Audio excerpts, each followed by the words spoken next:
विद्यार्थी करताना आपल्याला पाहायला मिळतात। एकूणच सागर या सगळ्याचे अपडेट्स सागरावर साम टीव्ही।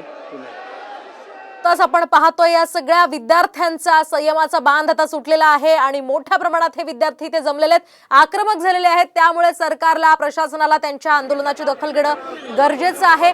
दरम्यान या सगळ्या पार्श्वभूमीवर त्यांची पोलिसांशी सुद्धा बाचाबाची झाली आहे। नेमकं काय पोलिसांनी यांना खडसावले आपण पुन्हा एकदा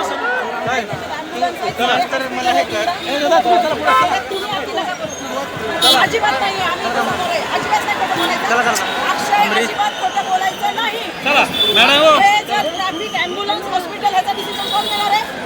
काहीतरी उभीच करायचं, बसलेत सगळे व्यवस्थित, अजिबात नाही, चला सगळं व्यवस्थित चाललेलं आहे, अजिबात चला मॅडम चला हो सर काय चला तर मला हे कर दादा चला पुढे अजिबात नाही, अजिबात नाही, चला अजिबात खोटं बोलायचं नाही, चला मॅडम ट्रॅफिक ॲम्ब्युलन्स हॉस्पिटल ह्याचा डिसिजन कोण घेणार आहे? काहीतरी उभीच करायचं, बसलेत सगळे व्यवस्थित, अजिबात नाही। एकूणच सरकारचे मतदारांना आकर्षित करण्यासाठीचे वेगवेगळे प्रयत्न सुरू आहेत। कुठे लाडकी बहीण योजना, कुठे शेतकऱ्यांसाठी मदत निधी आणि आता या सगळ्यांच्या व्यस्त असताना सरकार इथे विद्यार्थ्यांकडे लक्ष द्यायला त्यांना गरज नाही।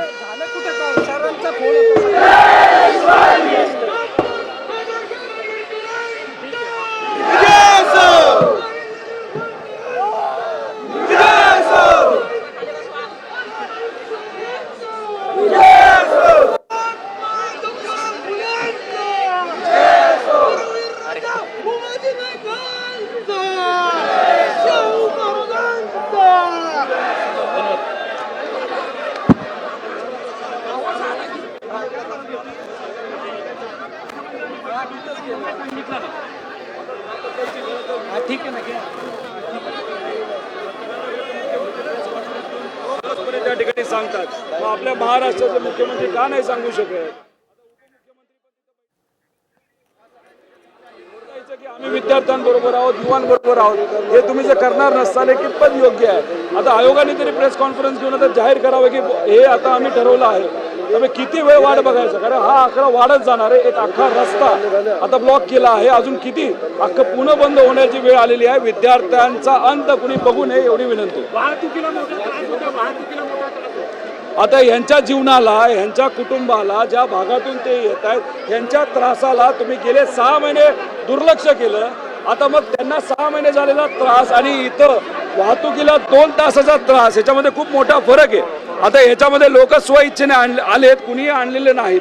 आता मग ह्यांना भवितव्याचा विषय पडला। जर तुम्ही या रोडवर होणाऱ्या त्रासाचा त्या ड्रायव्हरला सुद्धा विचारलं की या मुलांचं भवितव्य महत्वाचं आहे का तुमचा 1 तास महत्वाचा आहे, तर ड्रायव्हर सुद्धा म्हणेल, नाही तर मालक सुद्धा म्हणेल की या विद्यार्थ्यांचं भवितव्य महत्वाचं आहे। आता ही गोष्ट सरकारला का नाही कळत असा आमचा प्रश्न आहे। आकडा वाढत चाललाय, वाढत जाणार आहे। निर्णय घ्या ना, विषय संपवा। निर्णय तुम्हाला घ्यायचा आहे आणि सांगून टाकायचं आहे की याच्या सगळ्या मागण्या आम्ही मान्य केल्यात, बस एवढं सोपं आहे। पण तुम्ही विलंब करत का चाललाय, पुढे घेऊन का चाललाय? त्यामुळे कुठेतरी आता जास्त विलंब न करता निर्णय तुम्ही घ्यावा अशी विनंती करतो। परीक्षा अगदी 2 दिवसांवरती आलेली आहे आणि पेपर पुढे ढकलण्याची मागणी आहे विद्यार्थ्यांची आहे। किती व्यवहार्य मागणी आहे? नाही, व्यवहार्य याच्यासाठी आहे की बँकिंगची एक्झाम सुद्धा त्याच दिवशी आहे। आता सरकारला हे सांगलीतलं जात होतं की त्या दिवशी दुसरी एक्झाम आहे, त्यांनी ऑलरेडी जाहीर केलंय आणि त्याच दिवशी जर तुम्ही एक्झाम आपली महाराष्ट्राची जाहीर करत असतात त्यात तुमची चूक आहे। आता आंदोलन 4-5 दिवस गेलेले आहेत, त्यामुळे तुम्हाला परीक्षा राज्यसेवेची ही पुढे ढकलावीच लागेल आणि कृषी सेवा सुद्धा त्याच्यामध्ये घ्यावं लागेल।